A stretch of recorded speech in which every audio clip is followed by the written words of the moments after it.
Memories. I had written down. Well, that's even better. Otherwise I wouldn't be.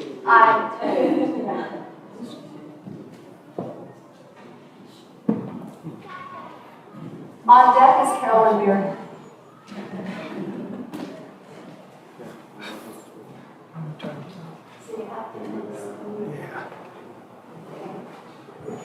All right.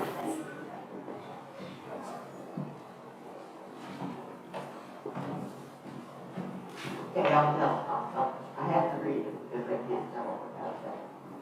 In 1900, my grandparents lived in Petronas. They were Frank and Minnie Swanson. Frank owned a store that sold a little bit of everything. Beside the store was a Citizens Bank owned by John Swanson. No relation. Frank and Minnie had 3 sons, Paul, Don, and John.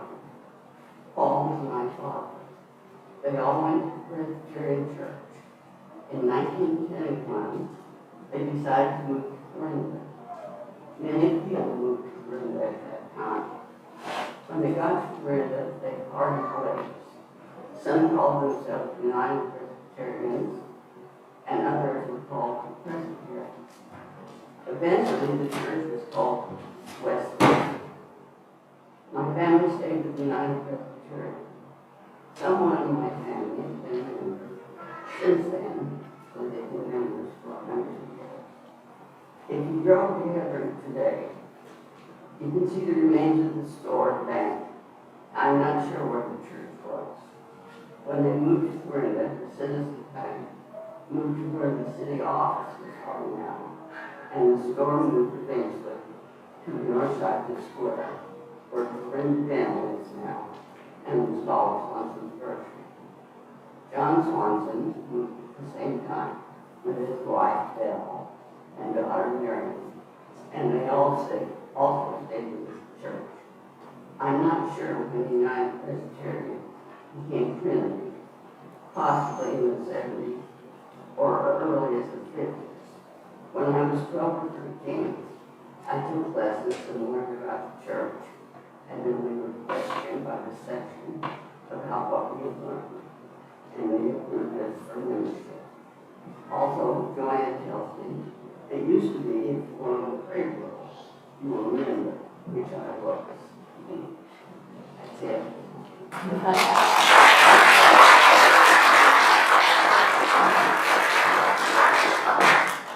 Thank you so much. Yes. You should have gone into reading. Okay, Carolyn Beering.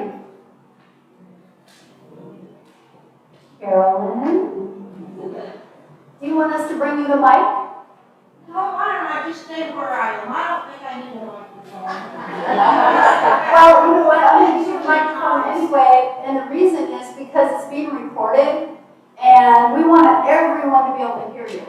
So I'm going to run the mic out there and bring you your certificate, okay?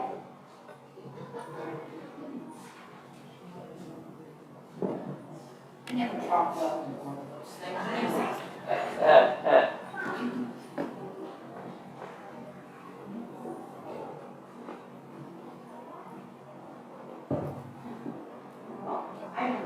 Talking to one, he's anyway. I was sitting here and I was looking forward this morning at the plaque that we have at the front of the church on the right-hand side that lists all of the members of the congregation that served in the service. My memories, of course, go back to World War II. I have a lot of memories from World War II. I don't remember how many names are on that plaque, but I remember a lot of the men who went to service. And we were very fortunate. Trinity lost no one during the course of World War II. Our passion was wonderful to pray for them every week. Your families, of course, prayed for them, and other congregational members prayed for the ones who went into the service. But on one particular occasion, I remember that the Big Winter family, that were members of this church that came from the Presbyterian church that dissolved in Hebron, were very concerned about their son Byron. Byron was, and I do not remember which theater or Asia or Europe, but he was gone for some time and they had not heard from him. And Maddie was getting most concerned. The Winters family sat in the center section, probably 2 or 3 pews ahead of where Junior and Judy are this morning. I remember on that one particular morning, since I grew up in the back pew here of this church, looking up, the north doors opened and Myron walked in during the service. Coming from that direction, everyone saw him before his parents did. And as he started forward, Dr. Hawthorne looked up and said, "Praise God." And the congregation, so help me, we rose in mass and broke out singing, "Praise God from whom all blessings flow." Nobody told us to sing that, somehow we just broke out singing it. And I gave Maddie a chance to hug Myron and tell him how glad she was he would call and cry over Mount Share relief. Another memory I have sitting here looking forward is of the church window. This church window came from a church over east of Mount Ayr somewhere, is my understanding. Dr. Hawthorne had grown up over in that area. He was somehow relation to the George Alexander family. He was at Gilmore's, is my understanding. And so this is their reason for coming back here to retire in this area. And as he said, he came back here because it would be lighter duty, and it turned out to be heavier duty than he anticipated. He came from the Washington, D.C. church, and he had a lot of connections there. As I think about this window, I don't know for sure whether it came from the Presbyterian church that he had attended as a boy, but it came from that general area at least. And there was a big discussion about whether or not when we bought this window, whether it would be cut into the wall so that the light was directly on the other side of it, or whether it should be built in as it finally was with the lights behind it. But that took quite a period of time, and there was a lot of discussion pro and con about it one way or another. And a lot of the members couldn't understand why we should buy that if the church was dissolving anyway. But it did come to our church, and it's been an addition to the church. We want everybody to enjoy. I could go on and on about a lot of other things. One of the things I think about when I look that direction too is the organist. And at my own wedding, I remember the discussion that Dr. Hawthorne and the organist got into over whether or not she could play Ave Maria at my wedding. He was adamant that she would not. And she was adamant that she would. And I was in the middle, and I pled ignorance. I said, I know nothing about music, that's why I asked that you go ahead and choose the music for me. And as I walked out, he was arguing about blasphemy, and she was arguing about narrow-mindedness. She did not play Ave Maria. I can think of another situation when we were here getting ready for Bible school. Bible school back, and this would have been later because I had children then, lasted 2 weeks, all morning long. And it was during the season when the peas should be picked in the garden and the cherries needed to come off the trees and the strawberries were ready to be put in the freezer. But somehow we managed it, and then we had a program in the evening. And everything was going very, very well until all of the sirens went off. Well, Frances May Winter and I each had a class over here on the south side of these pews. I had a 3rd grade class, she had a 2nd grade class, and I'd say there were probably a dozen kids in each one because we had a big Bible school. We immediately rose to our feet. We were elementary teachers. The idea was to get your kids to safety when the sirens go off, and the kids do it too. We jumped to our feet and we had them headed for that door because that was the closest door to the basement. And Dr. Om said, "Whoa, everybody stop, we're going to pray." It's the only time in my life I can remember thinking, pray on your feet. It's time to get out of here. And Francis made Dr. and I discussed this later, and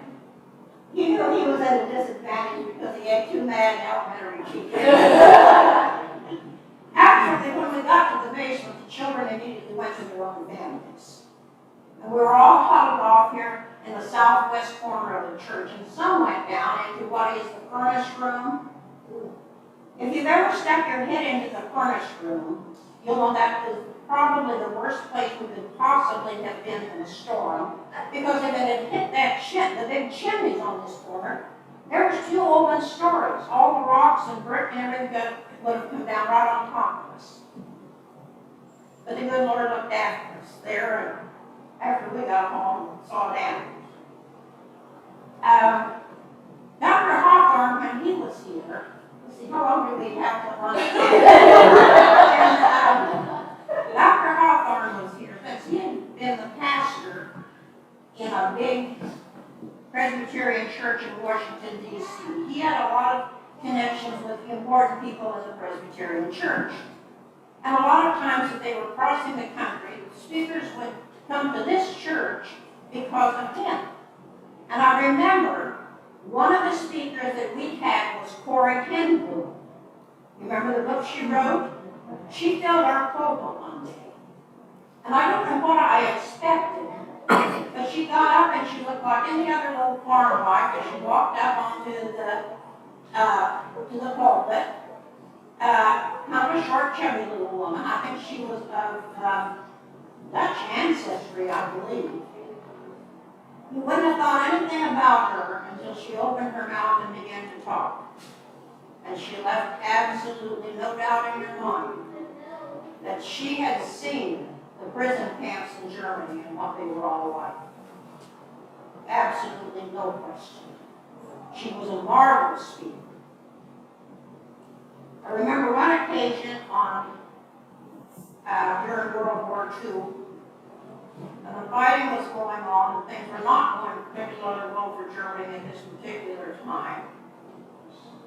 Well, then to give you a little background, the men's Sunday school class met on this side, the young women's over here, that they had children. The old women were back here in the west corner, and what is the pastors studying out of the older men's classes. My father's class, and they had once met in that corner until the choir complained, met out here, and then they would just sit there and visit them while the other classes were being turned loose, and they come up and join the family for worship. And after we got home, Dad and Mother were discussing over the dinner table, as we always did, what had gone on in church. And Dad said, mentioned the man's name, and he said, you know, he said to me this morning after Sunday school that, it was Sabbath school, Dad never said the word Sunday, that he was going to break the law this week. And Mother kind of laughed, and she said, well, what was he going to do? And Dad said he was going to Mexico City. And his purpose to go to Mexico City was to take money to the Swiss embassy in Mexico City. Send it from the Swiss embassy in Mexico City to the Swiss embassy in Berlin. Because somehow word had filtered back to him that his mother was hungry in Germany, and they were very, very short of food. And he had said to my father, "Girl, I can't stand to think of my mother going hungry, even if I'm breaking the law." Some of those war years were interesting years, but they were scary years as well. But I've always been very grateful that I was a member of this church. I remember the discussion that went on at the time that we built the addition on the south side. There was a lot of discussion, was that a smart thing to do? Would people come just for Sunday school and then duck out and leave and not stay for church? Well, I don't know whether that proved one way or another. Those were interesting years. But like I said, I don't know what time you want to go to lunch.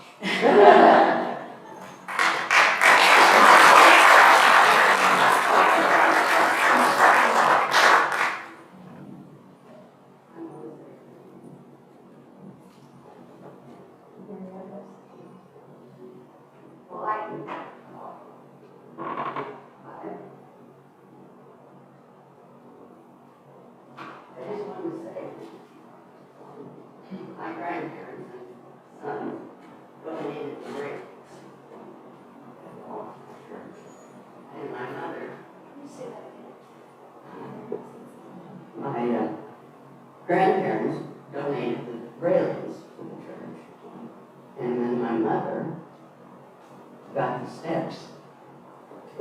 because I wanted to go up in the middle.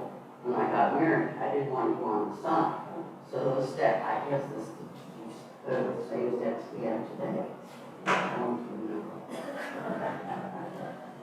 I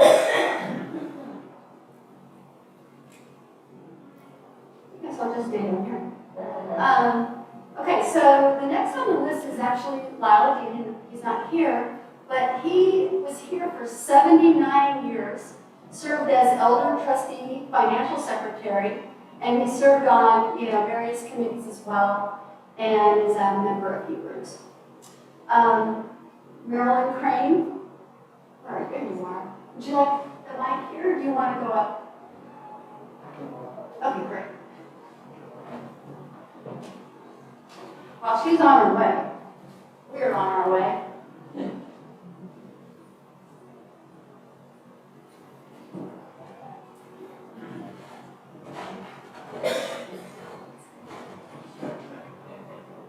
Okay, hang on one second, Marilyn, because I have to brag about you for a second.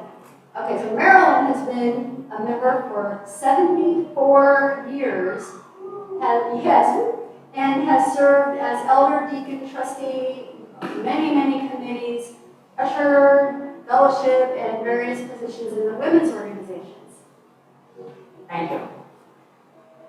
I've been limited on time that I had to get up here. But I do remember a lot of things here. That window wasn't there when I started.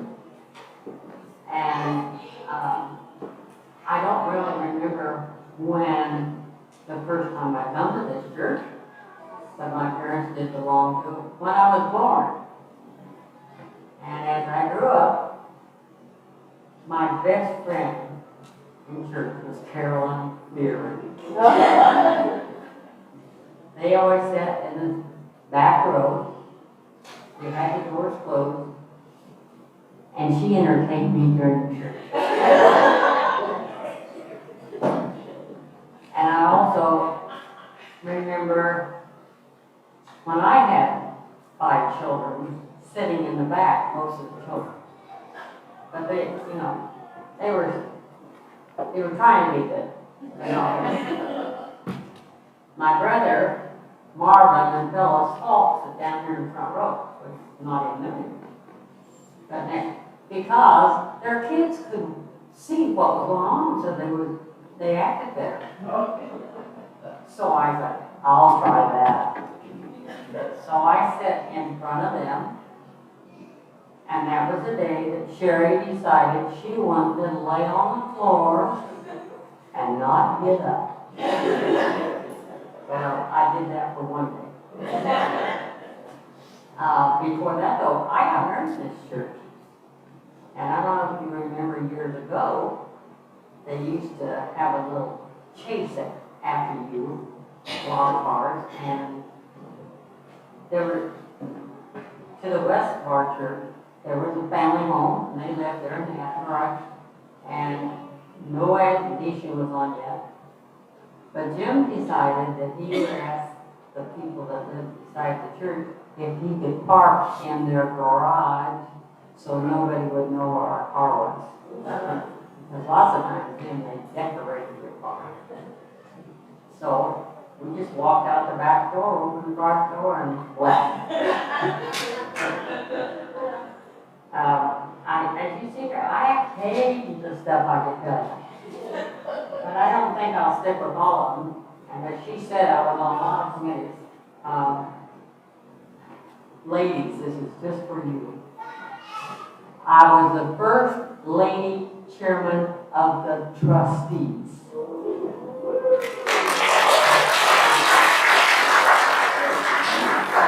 And they took care of the money. We don't have trustees anymore. The station has to do everything. But I had to take care of the money. But I had a lot of help, so I didn't do it by myself. So I've had lots of good times here. Actually, my parents transferred up here when my brother was in high school. I think he was 18 years old when I was. And because he wanted to come to Miranda to be with the classmates that he had in Miranda and in high school. So he come to Brendan's church, which he went to the Methodist, which my parents had in Shamrock. My mother was raised as a Presbyterian.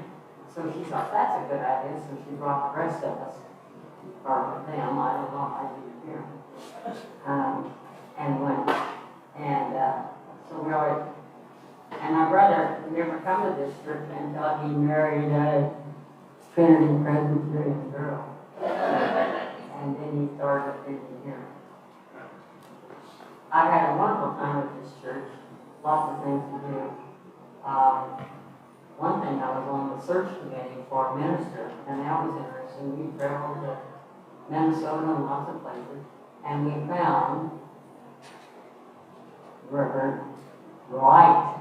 He was the right one, so we had a credit to Wright. Of course, I have lost children with generals here and family, but I'm surviving. And this weekend, I have a niece staying with Martinsville. So I feel very fortunate the family I've had this, and the Trinity family has been wonderful to me and very supportive. And it really is family. And I get to see you every Sunday when I come. And so it's been, I don't know how to put it. It's really been blessed to me that I can have this church family. It means a lot. I want to, there it is. I like this little saying. God's power within you is greater than any power around you. Thank you.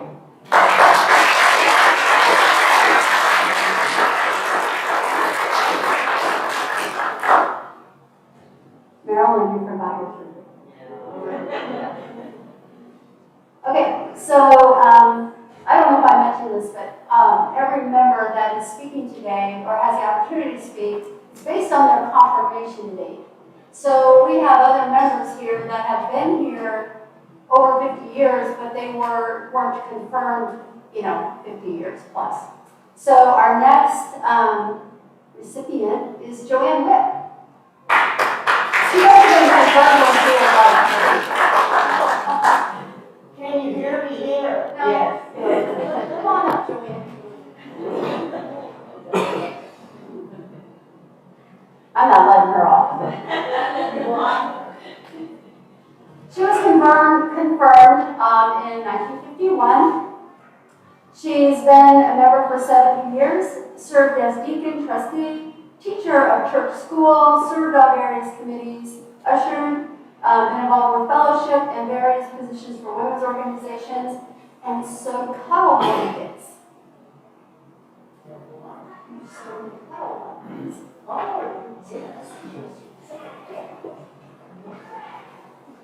This is important.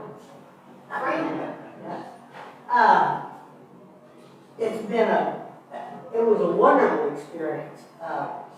Harold and I, after we were married by the Presbyterian minister of College Springs, continued back in College Springs, but it's hard to get an old UP out of you, an old UP church. Oh, over here. And Lila Dean and Doug Winter came to call on us. I suppose we've been married a couple of years, they didn't hear, and asked us to join up here. And Harold says, well, I guess we can. And we did join. I came from the Baptist church, and of course he was the College Springs Presbyterian church. That was before we went into service. I'm proud to say this church was a big part of our lives, Harold especially. Both my kids, our kids, are still here, which is unusual. My grandkids all belong here, and my great-grandkids. Can't ask for any more. This is my daughter-in-law. Sorry. Thank you.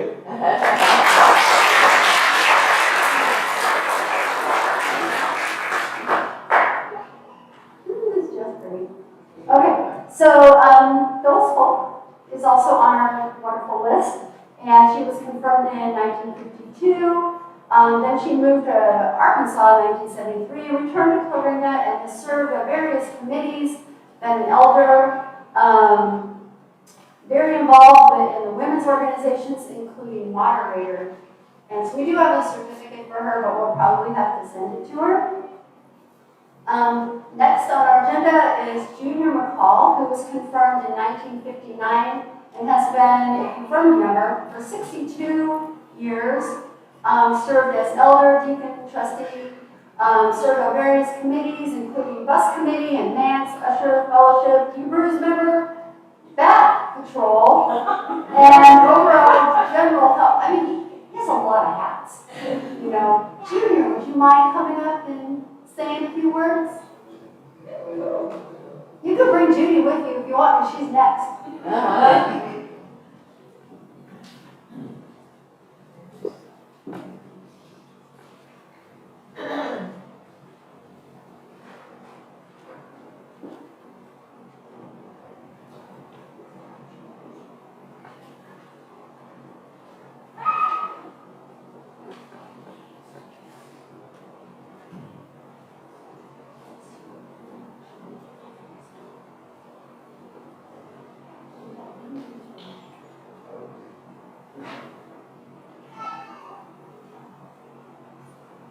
I'm not a good public speaker. I started out that way, so you realize it.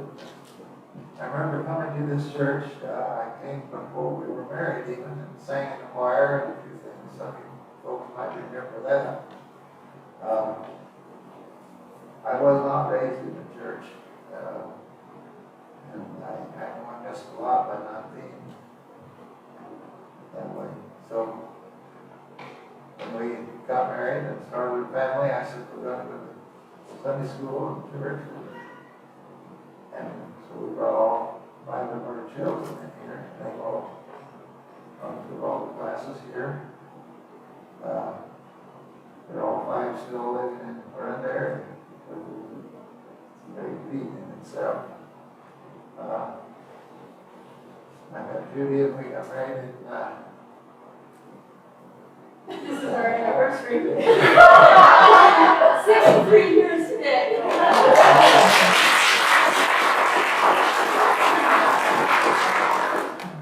So then she came into the church too. And I remember I just said here, what if you called on me, what I would say. And I looked down, and you see the red pews up here in the front that are red cushions? I was on a committee, on the session, trustees board at that time. And they were talking about getting these cushions. And I thought, I don't think we need them. We're only there for an hour a week. Boy, when we need them, they weren't cheap at that time. So what they did, they put me on the head of the committee to get them. Serving with Paul Meyer's wife on that committee. And she helped me a lot to get through that. And I have served on most of the boards here one time or another. Some of them more than once. Visit my church home. I'm very proud of it. I'll let my wife talk now.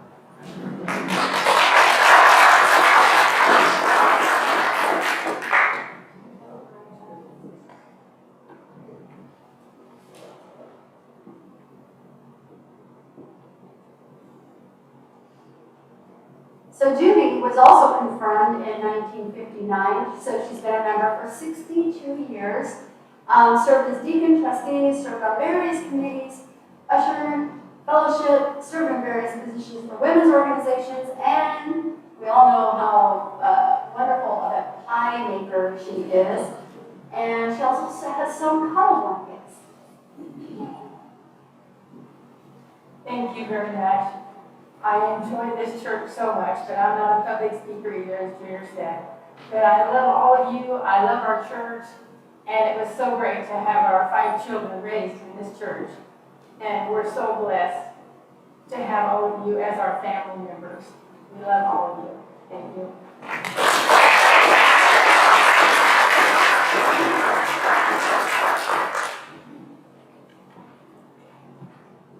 Thank you, guys.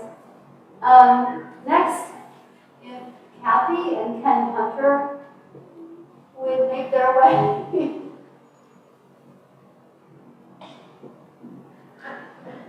She's like, come on, honey, hurry.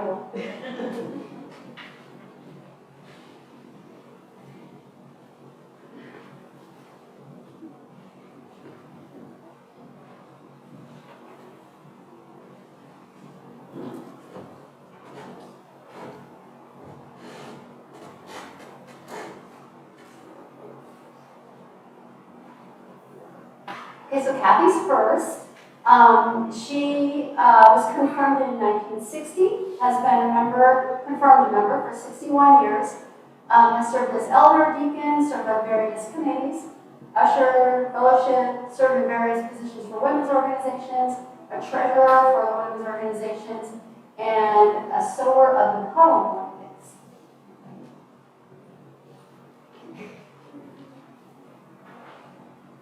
I'll just tell you, if I can talk, I will tell you how we got started at Trinity.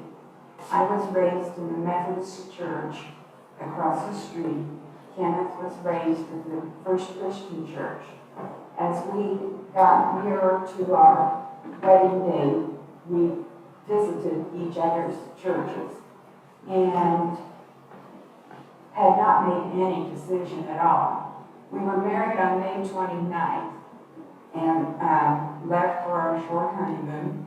When we came back, the next Sunday was the first Sunday in June, and the churches had changed their time, and we hadn't recognized it. We got up, got ready to go to church, and church was all over at the Methodist, and church was all over at the Christian church. And I told Kenny that my mother always said, if I ever changed churches, I'd go right across the street. And it had not changed to summer hours. So we came here. And what we found was it was a perfect mixture for us. I did not want to try to join the Christian church because they would not accept the baptism that I had in the Methodist church. And I really didn't care for the communion every Sunday because it seemed to me that it didn't have meaning. Well, he didn't mind communion at the Methodist church because everybody filed up to the railing and kneeled, and it was one pew at a time. And he said he felt like people were looking at your clothes and what you were wearing, and it didn't have meaning to him. And here in this church, the communion was passed. That was what he was familiar with, and it wasn't every Sunday, which was what I was familiar with. And I had some friends, and I was working with at the Hill Journal at the time that were members here, and we just stuck. So you had to put up with us for 6 years.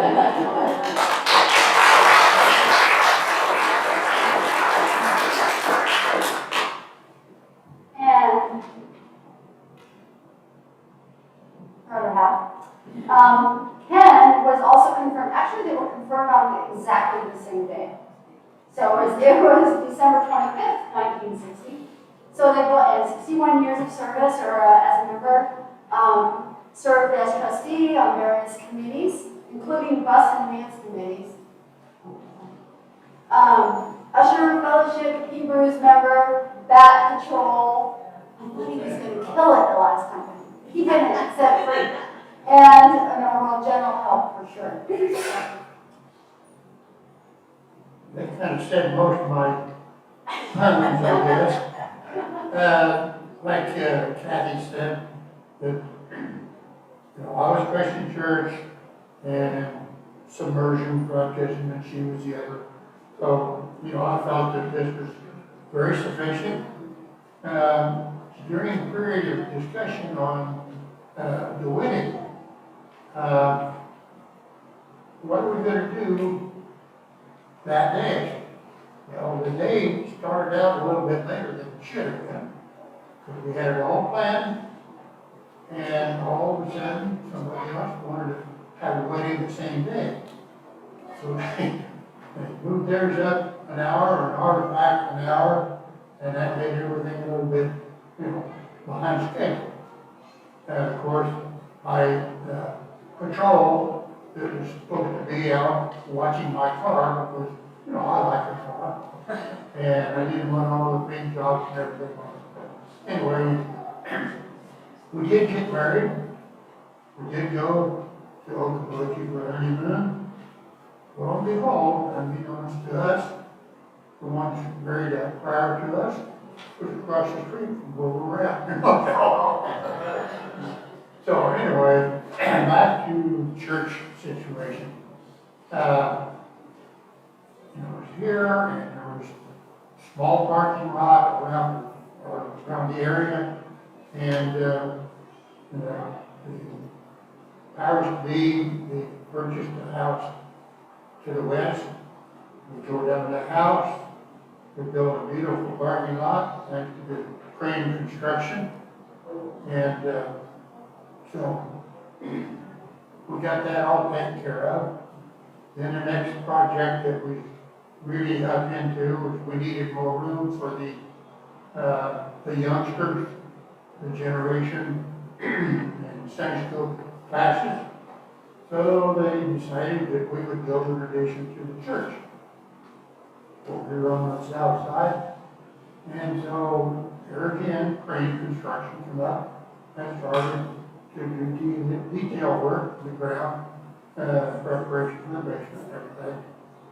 And as he was digging out there, you're always surprised what you find when you dig. Well, as he was digging, all of a sudden you start digging up moss out of the ground. It turned out that it used to be an outhouse right out there. And, it wasn't always just the real thing, but there was whiskey bottles, things like that, they had to dispose of. So those were there, and they took those collections to one of the people here in town. So I'm into the maintenance portion of it. So we got that handled, and we ended up putting in a lot of time up here. Progress, we have air conditioning, very fortunate, and we also have heat, which at one time at 20 below zero, the old furnace went, that was it. And Mike Campbell was our plumbing contractor and stuff, and so we said, Clyde, what can you do? He said, well, I'll do what I can. And so he ordered the furnace one day, brought it down the next day, and proceeded to rip it out. And of course, I like to have hands in it. And so, I took off the miles, tore out the old one, put in the new one, and meanwhile, 20 below zero, we had fans blowing here and heaters and all that. We blew a few circuits on it. And so I did, but everything to know, and it worked great. So, ever since then, why you kind of monitor this and that, and we haven't inspected water tank reserve. I have to do maintenance on that occasionally. So, through those little things, I'm getting older, my memory's going, and I'm letting the other people take it over. I used to run the sound system. Now I can't hear, I can't remember, and so, it's just one of those times to, back off and look at your friends and say hi to them, shake their hands, invite them. Some of you gentlemen, you just miss out on Hebrew coffee on Tuesday morning. There's about 7, 8, or 9 of us that showed up over in the fellowship room, we have the darndest stories. So, my story is, you know, when you find something that's good for your heart, good for your family, I'll back up on that family bit. Before I made the pledge, would you marry me? How many kids you want? I said, how many? She said, 4. I said, oh no. She said, I'm not gonna go with that. Finally, she was down to 3. And I was a little hesitant about that. I thought, well, we'll try to get by with it. So then I said, you know, the last minute I said, 2's enough. She said, that's okay. I'll trick you for the next one. Got 2. And so I made a family of 4, and they all came here, and now they're spread around the country. So hopefully I'll spend a few more years here and hope to be buried here, or intern buried here. So thank you for listening to my forum thoughts.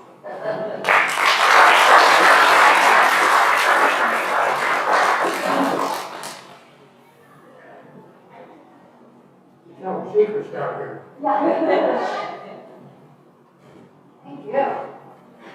I'm gonna just mention, Dennis, he isn't gonna be here today, you know, honestly, but, he served 61 years as a confirmed member here and served as elder and on various committees. Another one I would like to mention is Betty Black.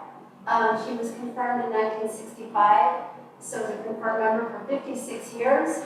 Member of women's organizations, maker of many meals and funeral dinners, and helped with ushering and fellowship. Iris Owen. Would you like to step forward, please?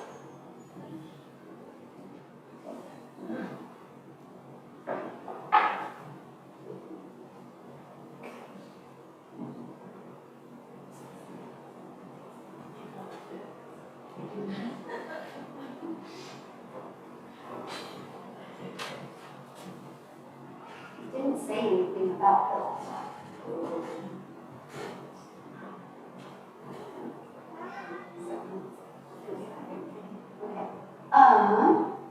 Iris has been confirmed, she was confirmed in 1966 and has been a confirmed member for 55 years. Served as elder deacon, served on various committees, usher, fellowship, served in various positions for women's organizations, and a sewer of huddle blankets.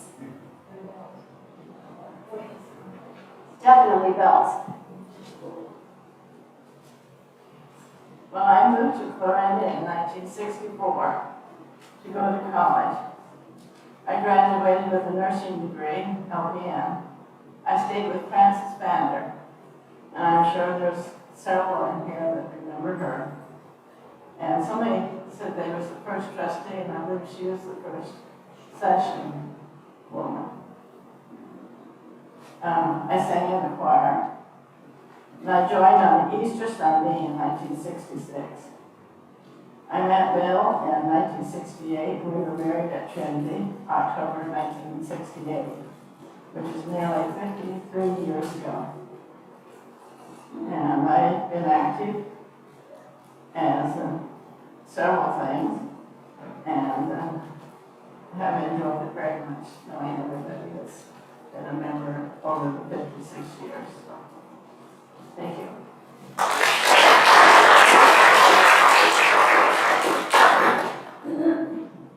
Lori Beach. Do you want me to bring the mic to you? No. Okay. You can bring it to me in front. Okay.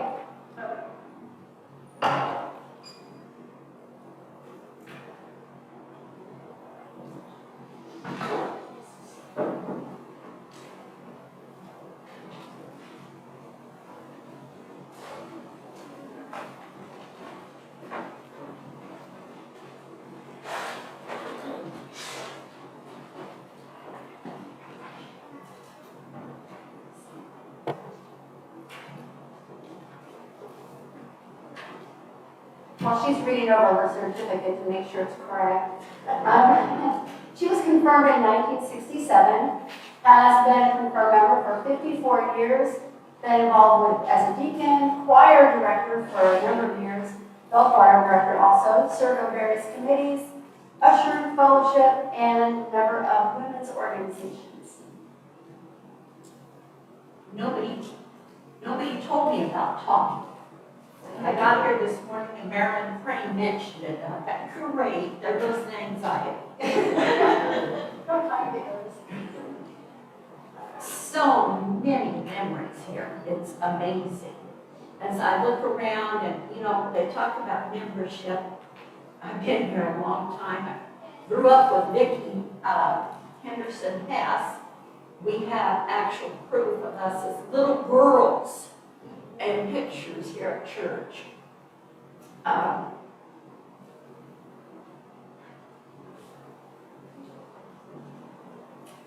Then I wasn't going to cry, the tears are going to go.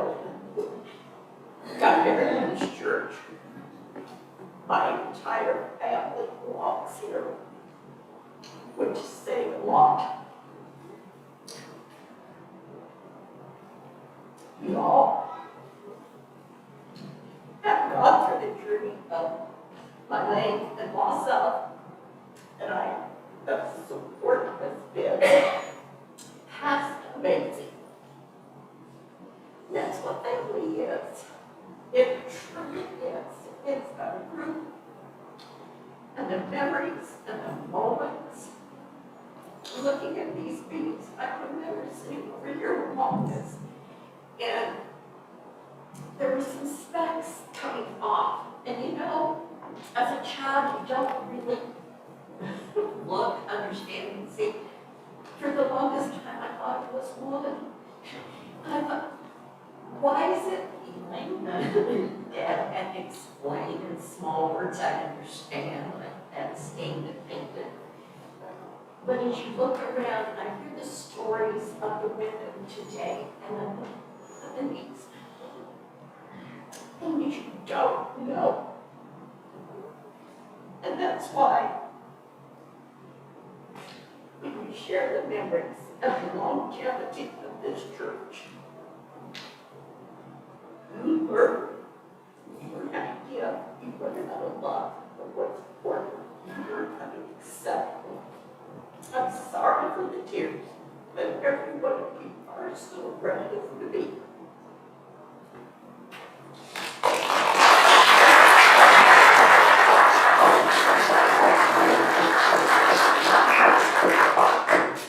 Never apologize for tears.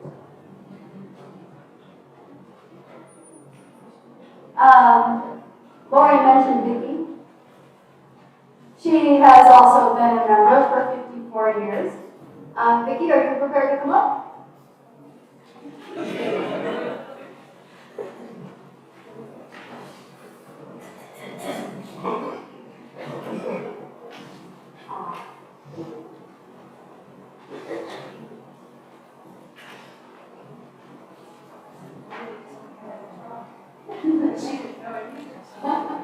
Hey, you don't have time to get nervous when you don't know.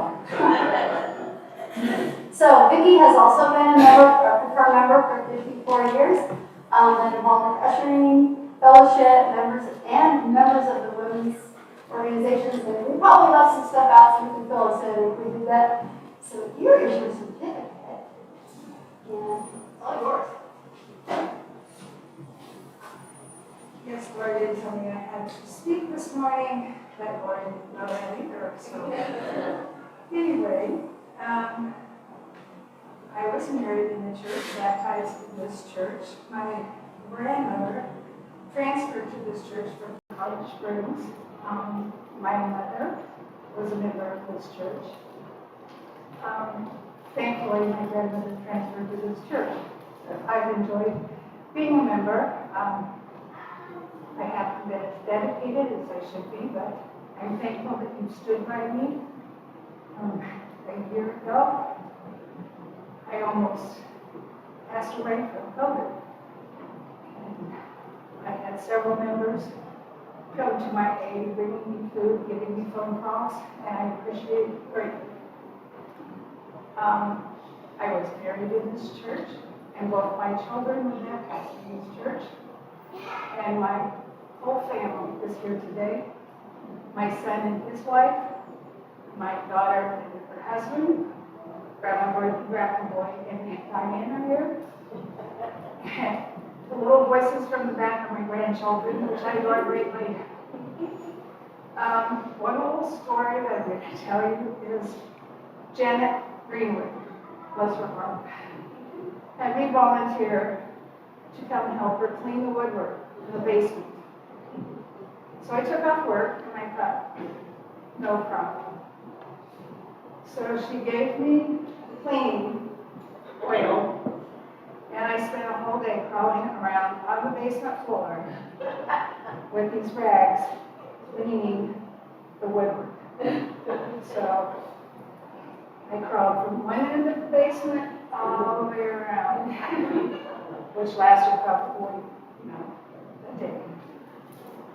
Second story I'm going to tell you is when my son, Robert, got baptized. Reverend Bolger was here. My son Robert's name is Robert Jeffrey. My husband's name is Jeffrey Robert. So the day that Robert got baptized, I'm not sure Jeffrey Robert would get baptized, but not Robert Jeffrey. So, thank you very much.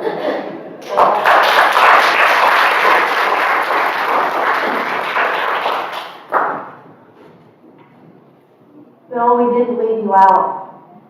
You were just 3 years behind your wife. So, Bill, would you mind coming up and saying a couple of words?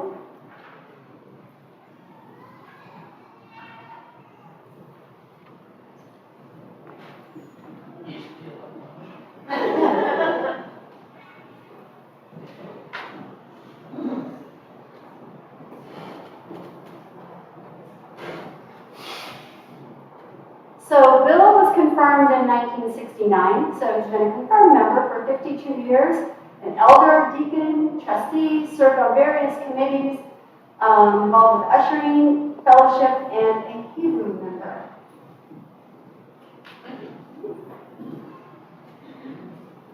Well, I've heard a few others mention this today. I am also a transplant from across the street.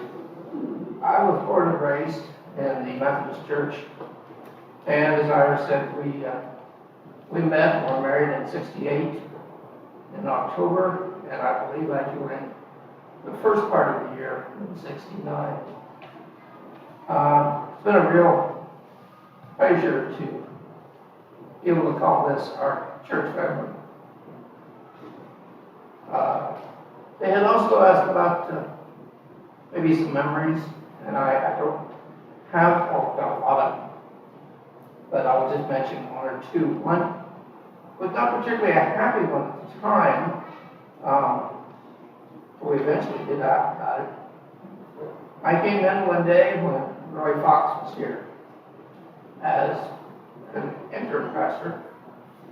And I walked in to see Roy in the office. He wasn't there, and I came in here around the church. Couldn't find him, so I walked back into the office again. I hollered his name. He didn't answer. So I said, well, he's not here, and as I turned to walk out, I saw his feet on the floor on the other side of the desk. And I hollered his name again. I ran over, and he kind of come to. Oh, he said, I think he caught me taking a nap. He was living at the manse while he was an intern here. And he said, I thought about going back down and taking a nap, but I thought, oh, I'll just stretch out here on the floor. So it did end up being funny, and I laughed about that several times. It has, I go back, of course, to Dr. Holmes. He's the one that married Iris and I. Made this the home that it was to me.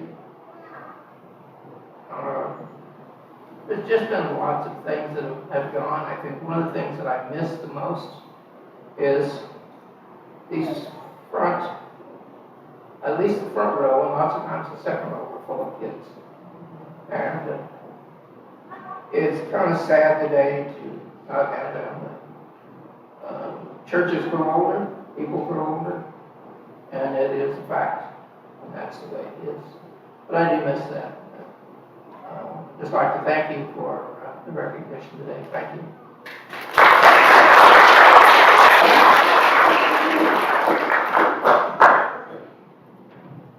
Is Laura Hicks present? Yay!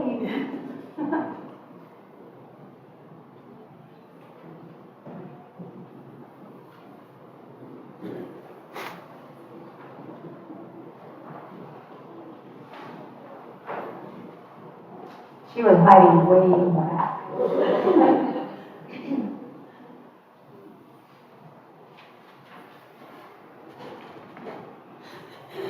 So, Laura Hicks was confirmed in 1971, so she's been here a member right 50 years. And she's like, oh, I didn't know that. She's been involved with ushering fellowship, member of women's organizations, and has been a helper with church school and a vacation Bible school volunteer. So here she's I'm a third generation of 5 generations. We were one of those that had all the kids. And Mom and Dad always set us in the middle so we'd be good. And I remember taking naps most of the time because I was little, being on the farm, whatever. I don't know, I just consider this my church. Been here forever. Me and my 4 siblings were all married here. One of my youngest daughters married here. Now my 2 grandchildren are active in this church, and there's some of the little voices you also hear back there. Probably more so than Vicky's. Hers are looking pretty good. I just thank you for everything.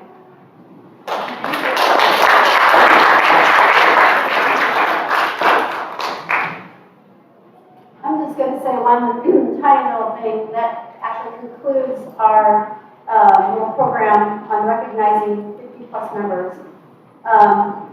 Kind of makes you want to stay, right? So you get to come up someday and say a few words.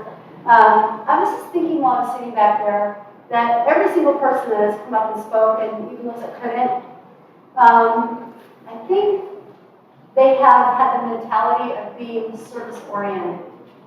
And it has been a journey of their expectations of themselves to serve the church instead of the church serving them. And I really, really love that because, Marcia's not here, but pastors do come and go. The congregation stays, whether it's about the building or whether it shouldn't be about the building. I don't think it really is, although it's a beautiful building. But it's the mentality and the understanding that the church is to be served, not necessarily the other way around. Hopefully it's a symbiotic relationship and it does go both ways.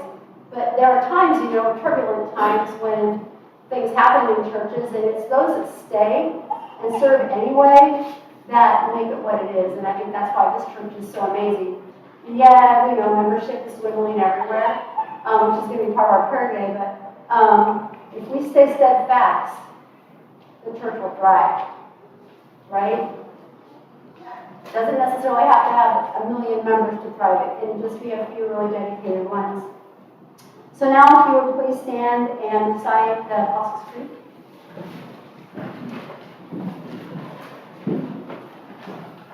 I believe in God the Father Almighty, maker of heaven and earth, and Jesus Christ, his only Son, who was conceived by the Holy Ghost, born of the Virgin Mary, suffered under Pontius Pilate, was crucified, dead, and buried. He descended into hell. The 3rd day he rose again from the dead. He ascended into heaven, and sitteth on the right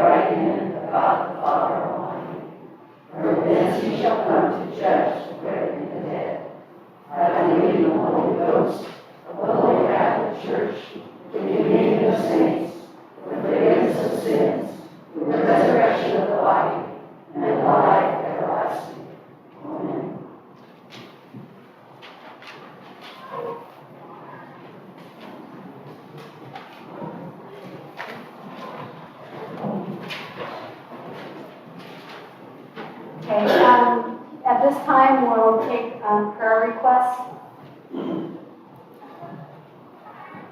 Yes, Marilyn? I told you about Jim's niece, Marcia Cline. She did pass away Tuesday. And Sherry and I were pleased that we got to see her on Sunday in the morning. Her funeral will be this coming Tuesday. And they do plan to have something in Miranda, but they don't know when. So she was mentioning, if you couldn't hear, that Marcia Bramble has passed, and we want prayers for her family. Anybody else? Okay, let's bow in prayer, please. God of compassion and courage, hear our prayers for the grieving, those who have lost loved ones to disease, those who have lost loved ones to hatred, those who have lost loved ones to indifference and injustice. Bring comfort, solace, and even joy.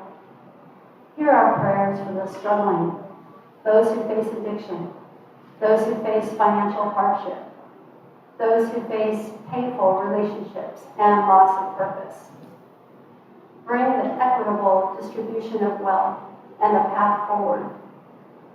Hear our prayers for the comfortable, those who think they earn what they have, those who need to make a name for themselves, those who believe they are perfect. Bring humility, generosity, and honesty. Hear our prayers for your church, those churches who are dwindling, those churches who are thriving, those many who are somewhere in between. Your pastors who are weathered, worn, and exhausted. Bring vision beyond a building and bring true concern for others and Sabbath rest. Hear our prayers for ourselves. Those who feel enlivened by worship. Those who feel very little. Those who feel dread or anxiety or worry. Those who feel hope or peace or love. Bring a sharing of burdens and a sharing of joys. Bring a real relationship between us. Amen. So now you get to pick a favorite hymn to sing. And I want to say, while Sharon's making her way, I have to say, when we were discussing this in session, I'm like, well, does Sharon know? I mean, do we need to have a list so that she can practice? And they're like, are you kidding? Sharon knows how to do everything, and she doesn't even need to practice. So hopefully you pick hymns that she's comfortable with. So does anybody have a hymn request? 564. 564. Please turn to 564.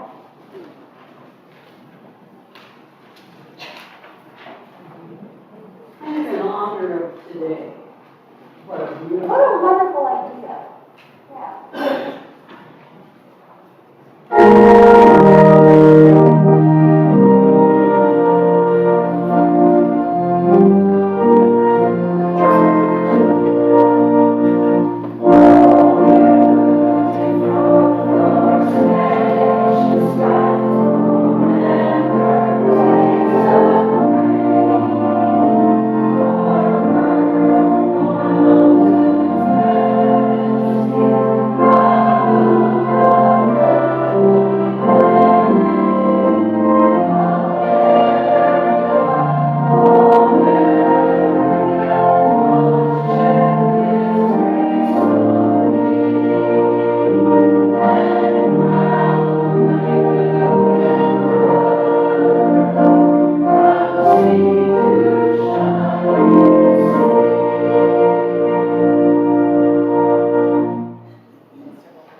We're going to do one verse.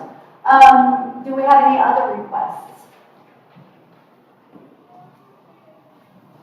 Okay, I thought that might happen, so I picked one. Page 379, and we'll just do, let's do the first and fourth verse, and then we'll conclude there. Should I say, yeah, yeah, 379. Verses 1 and 4 on page 379.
Stay standing for the benediction. Go with God of gentleness into the world.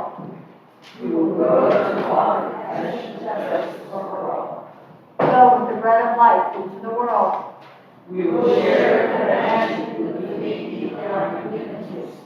Go with the spirit of holiness into the world.